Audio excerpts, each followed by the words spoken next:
That's a law firm where I work with online coaches, consultants, and service providers to help them establish a solid legal foundation for business. That means contracts, trademarks, and legal strategies for protection. So when we talk about a solid legal foundation for business and it comes to contracts, I always say contract clients contracts, right?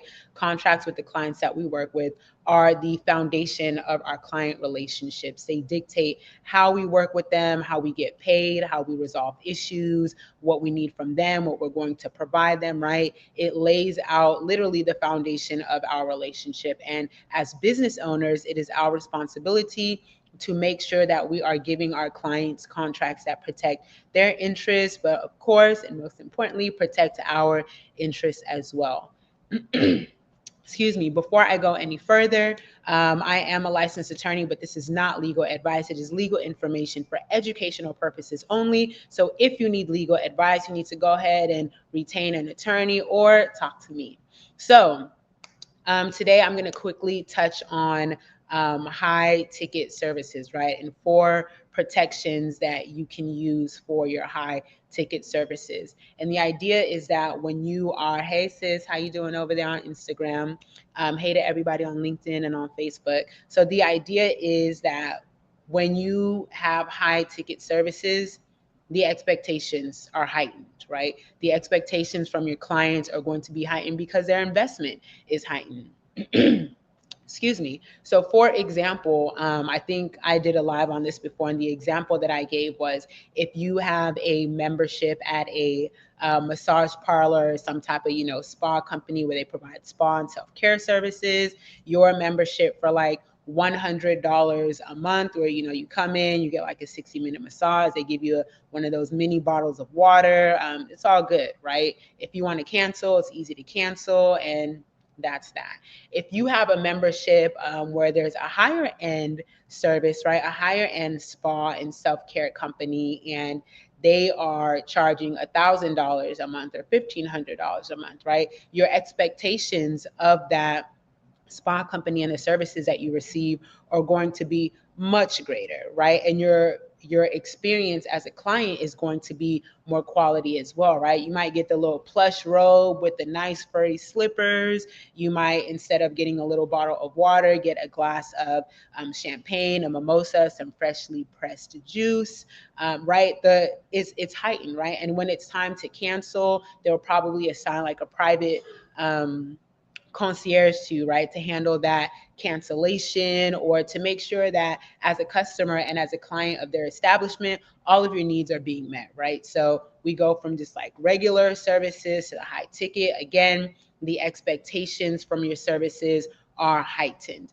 Other things are heightened as well, such as risk, right? We're not just charging more money, but there's more risk involved. There might be more time involved. There may be just more complex issues to deal with, depending on what your offer is, uh, um, what your high ticket, what your high ticket offer or services, right? So taking all of those things into consideration, and just again, the significant amount of money people are choosing to invest in you, I'm going to give you 4 things to help you protect yourself better when it comes to dealing with high ticket clientele. Number 1 is the utmost clarity in your services, right? If someone is, and I'll start by saying that high ticket is different for everyone. I think it depends on your industry and your services, and even the time frame in which you do certain things.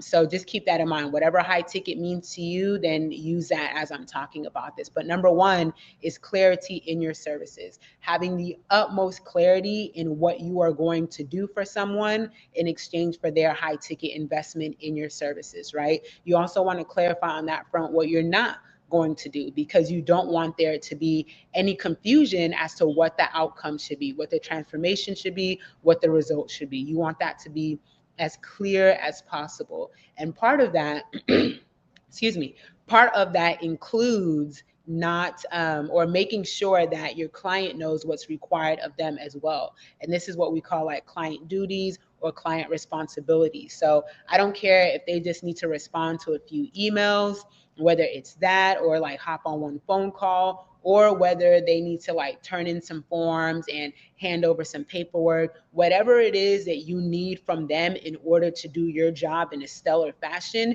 needs to be communicated to them, right? So being very clear in your services and what you are going to provide, what you are not going to provide, but also what you need from them in order to do your job so they can get the investment back that they made in you, right?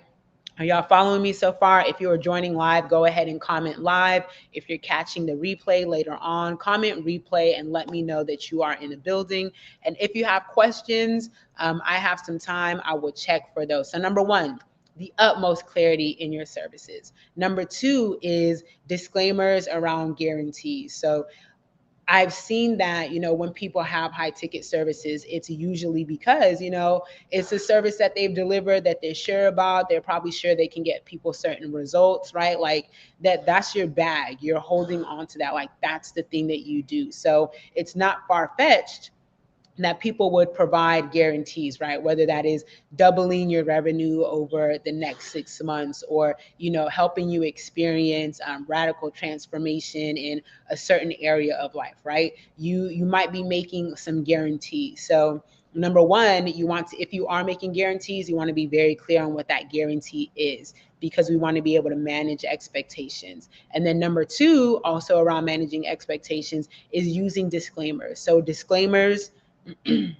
or language that limit your liability. So in the beginning, I gave a disclaimer that I'm a licensed attorney, but this is not legal advice. It is legal information for educational purposes only. And the purpose of me always providing that disclaimer whenever I come on and do a live, or I speak on a panel, or I'm talking about legal stuff on a podcast, is because I want to limit my liability. I don't want anyone to run with the information I say and think that it's legal advice and they go apply it and it's wrong or it gets them in trouble. I don't want anybody to think I'm their lawyer, right? So I put those disclaimers out there to limit my liability. Similarly, when you are, using testimonials and just making these promises and guarantees, you want to use disclaimers to just communicate to people that they may not get those results, right? That every business is different. So that's a factor that depends on what the results and the outcome of your services are going to be, the amount of effort, right, or what is required. Again, going back to client duties and client responsibilities, like depending on whether a client follows through with those things, that's a factor that plays into whether they're going to get their desired or ideal results, right? So you want to use disclaimers to limit your liability in that fashion, so you're not being held accountable for unreasonable expectations, or someone's not upset that they didn't get the outcome that you were advertising via your testimonials and on your website about this offer. Number three is protections around your intellectual property. Again, I've seen that when people are charging, high ticket for services, it's because they are teaching or executing a service based on, where they're in their bag at. Like this is what they know, like the back of their hand. They're experts. And so whether it's a signature framework, whether, it's courses or whatever that is, there's some intellectual property involved in there. And so excuse me, I need some Starbucks. So whatever that intellectual property is, number one, you want to know what intellectual property are you using when you're going into these contracts with clients, right? High ticket or not, you want to know what intellectual property in your business is coming into play. How are you supposed to use it? How is your client supposed to use it during the time that you are working together? And then after the time, right? Because they'll have some type of access to it while you're working together. But when you're done working with them, will they still have access? Will they be able to download it, right? Will they have just limited access? Will they be able to share it with their team, right? Like what are the boundaries around that, which is the next part. So knowing your IP and putting boundaries around it so you can protect it and make sure it's only being used the way you say it's supposed to be used. And this is mainly to protect you, right? So your intellectual property and your materials aren't just out there in the internet streets being used in all types of ways that you don't know. And even if that is the case, if something were to ever come back on you, you took the precautions of putting those boundaries in place, and you could point to them and say, hey, this is how my IP was supposed to be used, and this person didn't, comply with that, or they use it outside of those boundaries, so I shouldn't be responsible, right? Protect yourself, protect your business, protect your IP, protect the bag. And lastly is payment terms. We're taking in, high four-figure, 5, 6 figure investments for, high ticket or ultra high or premium, whatever you want to call it.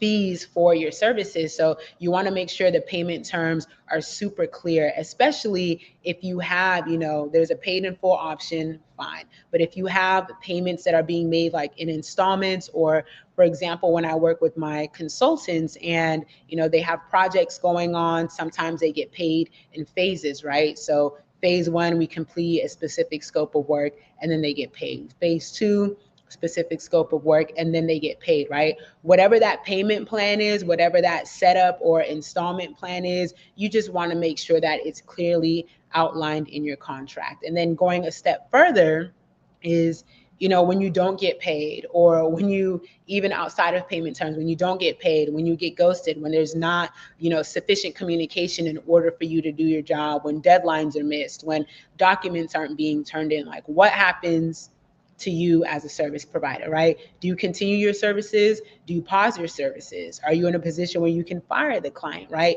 Do you need to restructure like a schedule and timelines and whatnot? So you want to also keep in mind, like, what happens if things don't go the way they're supposed to do, the way they're supposed to go, excuse me, because you don't want to be in a position where you are working for free, overworking, or hustling to catch up or falling behind, because the contract terms weren't clear. So again, your contract is that foundation between you and your clients, and you really want to make sure everything is in your contract in the up and up, not just these 4 things that I stated, but everything is heightened with the utmost clarity and just consideration, so that when you are taking in these high ticket investments, you are protecting that investment, you are protecting your business, and you're also protecting the interests of the client, because ultimately you want to have a stellar client experience so that that client can leave your hands and go out into the world ranting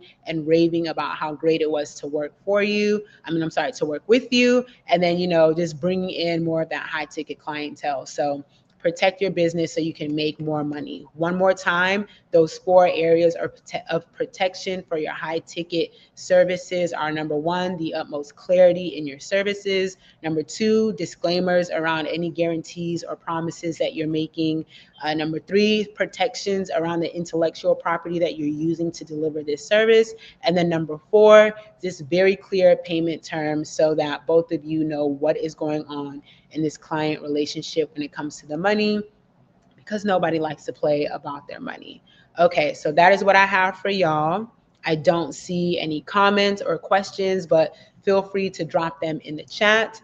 I am hosting a trademarks masterclass on February 21st at 3 o'clock p.m. West Coast time. You can join live or catch a recording. It is only $97 to come in and figure out, everything that you need to know before taking those steps to apply for a trademark. So if you're thinking about brand protection, if you're thinking about applying for trademarks in your business for your signature service or your business name, or your cute coaching name, whatever that is, then definitely register for the trademarks masterclass, and come get all the basic info that you need on trademarks. So y'all know how to reach me on all of these platforms. With that being said, y'all have a great Thursday.